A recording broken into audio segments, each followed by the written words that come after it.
You listen to me. Put the bunny back in the box. I'm gonna steal the Declaration of Independence. I'm a vampire! I'm a vampire! I lost my hand! You make me sick!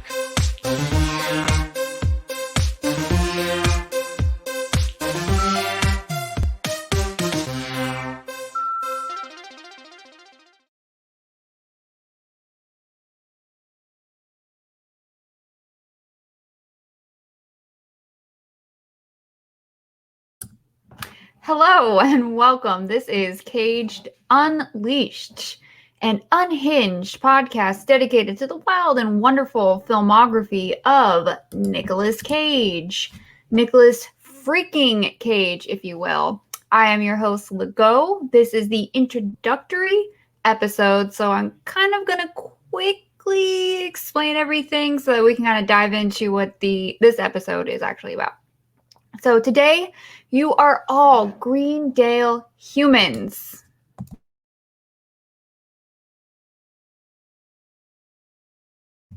You are joining Abed, if you will, that cool nerd, as we go down a 2-day course.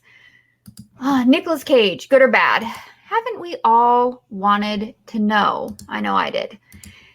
And unlike Abed, it's not going to last 2 days. It's not going to last 2 days. Nicolas Cage has over 100 films in his filmography, and there comes a point where you just be watching too many Nick Cage movies. And I don't want anyone to end up like a cat meowing on a desk. Meowsers.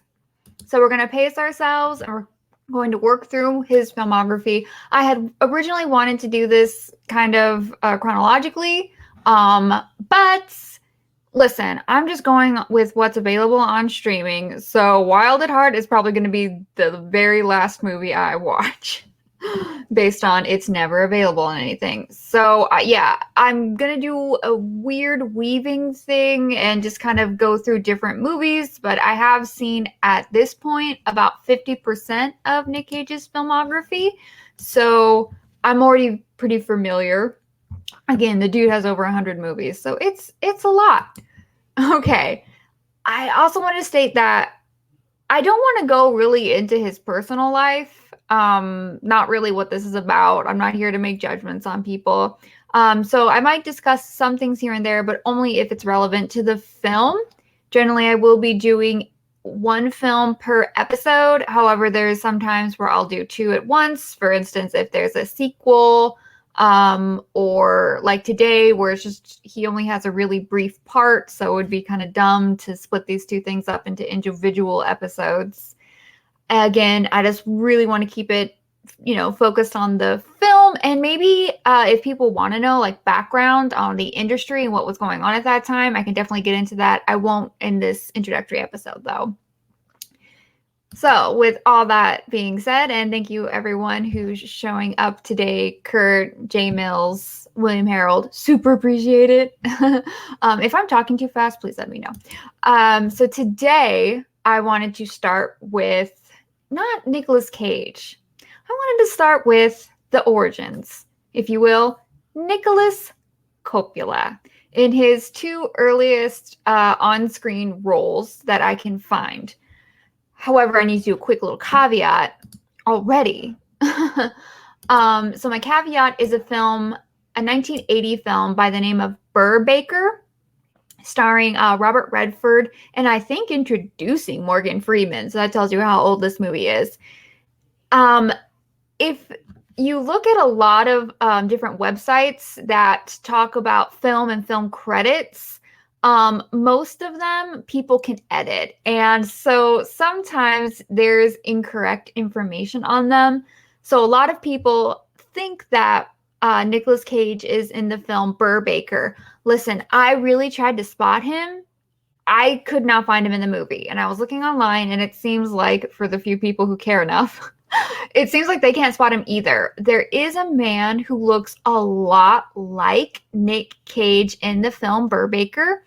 However, it's definitely not Nicolas Cage, as he would have only been 16 when the movie came out. I'm not sure it was filmed, so he would have only been 15 or 16 when it was filmed, and this was clearly a grown, mustachioed man. It definitely wasn't him, though there is a strong resemblance, so I could see how someone would mistake it. So you will find Burbaker on a lot of Nicolas Cage credits. He's not, as far as I can tell, he's actually not in the movie. So we can go ahead and move along to what is his first on-screen credited role, which would be in I don't even know what to call this, like a television variety show that I think was supposed to be a pilot but was not picked up. It was made for ABC. It's an hour long. It was directed by Don Misher and produced by George Schlatter. And he simply plays Nick. He's third billed. He's billed as Nicolas Coppola. The top billed, the guy starring in it, is Crispin Glover, playing like the normal teenager, which is weird. It's basically, and I wrote, an American musical Degrassi. It sort of plays like a hey fellow young people 80s after school special. It's a watch. You can find it on YouTube.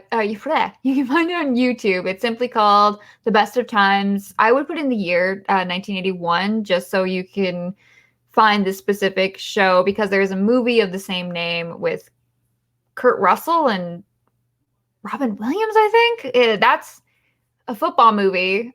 I don't know if I'd recommend it. I digress. So we have a teen Crispin Glover who's playing like the normal teenager. He starts off, it's kind of a skits show. So he starts off saying, teenagers are woven into the fabric of life. Without us, there is no future. We're not just interested in having a good time or goofing off. We're concerned. So it goes into the lives of these 7 friends. They're all named after the actors and playing them. So Crispin is Crispin, Nick is Nick, so on and so forth. I don't think you would recognize anyone else in this except for maybe the gas station attendant, Mr. O'Reilly, who's played by Jackie Mason, who I know from Caddyshack 2. He's been in quite a lot of things, but that was to me like the most notable. It's certainly where I recognized him. He was a very, to me, memorable character. Nicolas Cage, credited again as Nicolas Coppola, was 17 when this is filmed and when it was released, so he's quite young. He was, at the time, attending high school still.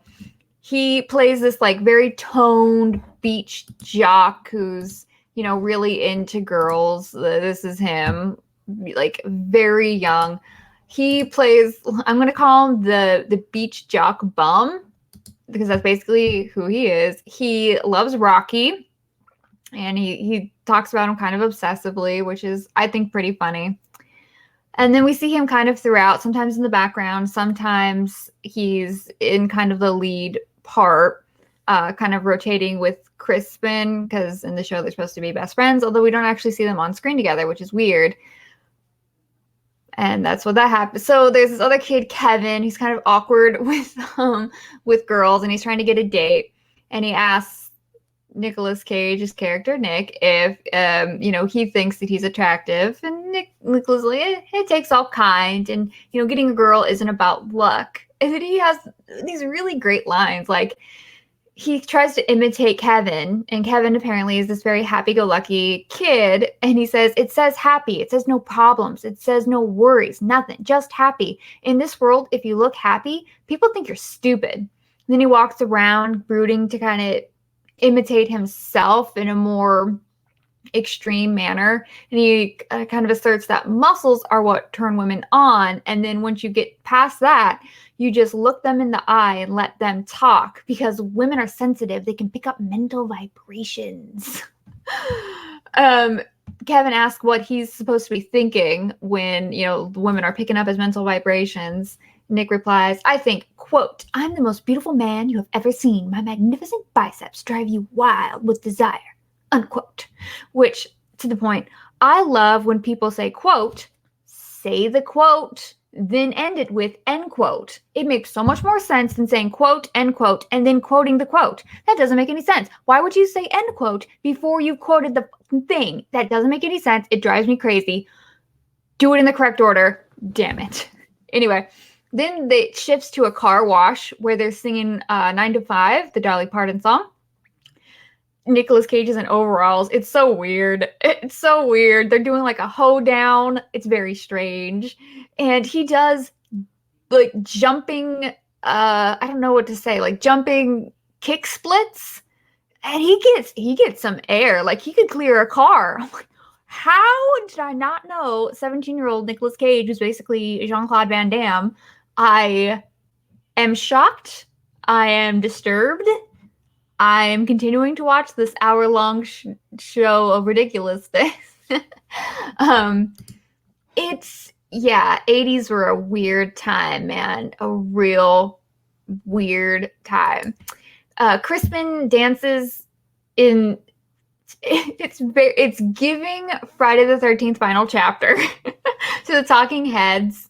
Yeah, I don't know. And then we cut back to Nicolas Cage and he gives this kind of impassioned speech to the camera about being concerned about being drafted because of some situation going on with El Salvador. And I'm going to be honest, this was way before my time. I have no idea what was going on with El Salvador. I don't even know where El Salvador is. So I'm just going to take my ignorance and sit in a corner and continue to talk maybe a little bit too quickly. But I'm enunciating, so that's what matters.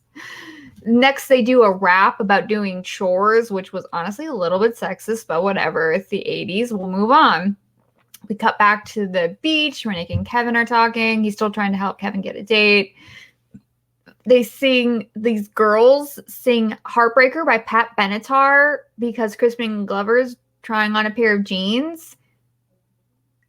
You know, looking at this in 2023, you're just like, really, Crispin Glover though? Okay. Sure. Yeah. Go off. And then we kind of wrap it up. It was, I mean, it's, you know, it's an hour. It's cute little TV special, kind of like I said, American musical Degrassi. It's not good. It's not bad. The quality I watched was very low. The writer, Carol Hatfields, I'm quoting her, well, paraphrasing her, recalls that teen Cage was very cute. He had a ton of energy and a lot of ambition. When the auditions were held, he ran from his high school to Beverly Hills Boulevard, where George Studios were located. George was the producer. We knew right away that he was destined for greatness. And I think that, yeah, I mean, considering he didn't have a lot of experience, he'd done some theater work prior to this, and he was attending Beverly Hills High with kind of a legendary acting teacher, John Ingle, who went on to be in General Hospital. If anyone watched that, that's probably where you would recognize him from. But this was, you know, listen, everyone gets their start somewhere. This was his, and that's what it is. Yeah. That happened. Okay, moving on to Fast Times at Ridgemont High, directed by Amy Heckerling. It was released in 1982, and it is a really great 80s high school movie. Not to be compared with any of the John Hughes ones. I feel like this film has a lot more depth personally than a lot of his films. I love the tagline: fast cars, fast girls, fast carrots. Fast carrots? I think most people know this for Sean Penn's character, Spicoli. Yeah. Which I actually feel like his character was kind of removed from all the other characters. All the other characters tied in together really well. And then you kind of have Spicoli on the sidelines having a really bad tiff with his history teacher. This was an R-rated, I would say, romance drama.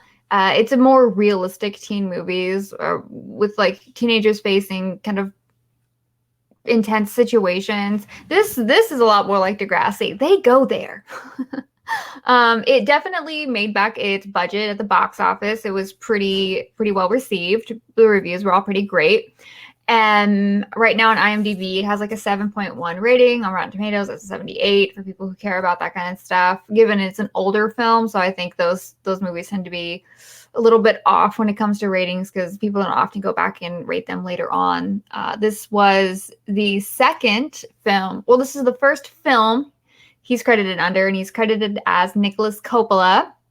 And this would be the reason, supposedly, as the stories go, that this is the reason why he changed his stage name from his real name, Coppola, to his stage name, Cage.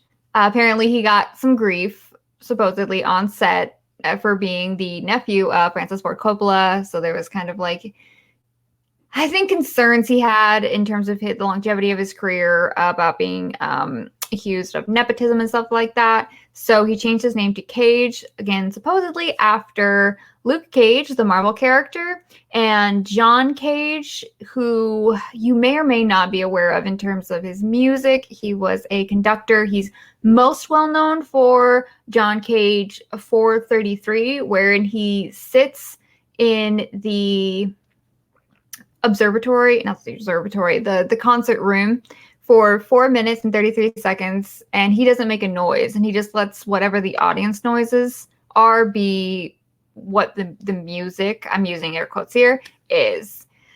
So that's kind of, to me, it's very Andy Kaufman-esque. It's kind of funny. I like it. So yeah, so that's what the Cage comes from, if anyone was curious. But a lot of what Nick Cage talks about is related to music, and he definitely, and we'll get to this later on, has a heavy love of comic books. So that totally makes sense. I wrote down the VHS description for a lot of these older movies because I thought it was kind of fun to look back and see like what the VHS said. After writing like 20 of these down, I'm so curious who writes these. So the VHS description for the copy that I found was based on the humorous best-selling novel Fast Times at Ridgemont High, a true story, details the individual struggles of teenagers as they deal with independence, success, sexuality, money, maturity, school, and particularly with just making it through these formative years. Fast Time at Ridgemont High was directed by newcomer Amy Heckerling, who would go on to direct Clueless, which is one of my favorite movies, in what New York Magazine calls an auspicious debut, which I totally agree with. I mean, could you imagine debuting with Fast Time at Ridgemont High? What a success. Definitely love Amy Heckerling. She is a talent. So Nick Cage is just acting in the background. He is playing Brad's bud. That's him. He's the bud of Brad. He works at All American Burger with Brad, who is Judge Reinhold's character. And basically, I think you see him maybe twice in the movie. It's very brief. We see him when Judge Reinhold's character, Brad, gets fired. And then we see him at school where he's pinning a homophobic sign, like a piece of paper with a bad word written on it. And he like tapes it to someone's back. And that's really, I think, all you spot of him in the movie.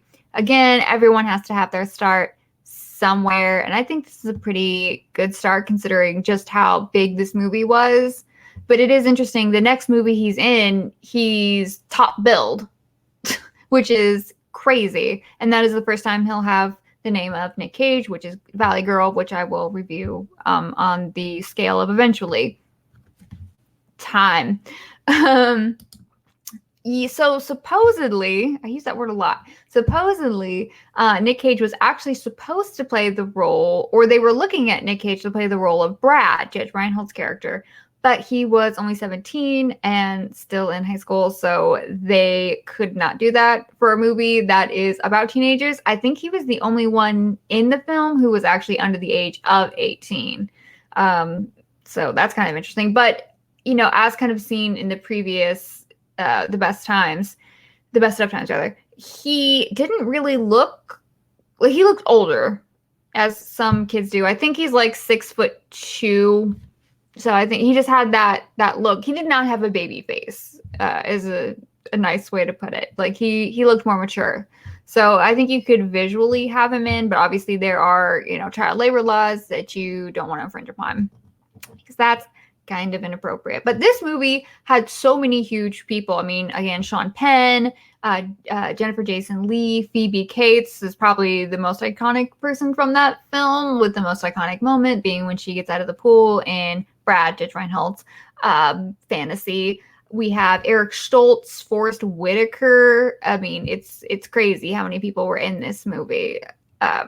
Yes, but there's really not a whole lot to say about, either of these films in terms of, what's going on kind of in them and around them, because again, they're Nicolas Cage's early films. They're 2 of the 3 films that he will be labeled or credited as Nicolas Coppola. Again, after this movie, he sheds it, but he does come back one more time as Nicolas Coppola. For people in the chat, does anybody know the other movie where he's credited as Nicolas Kim Coppola?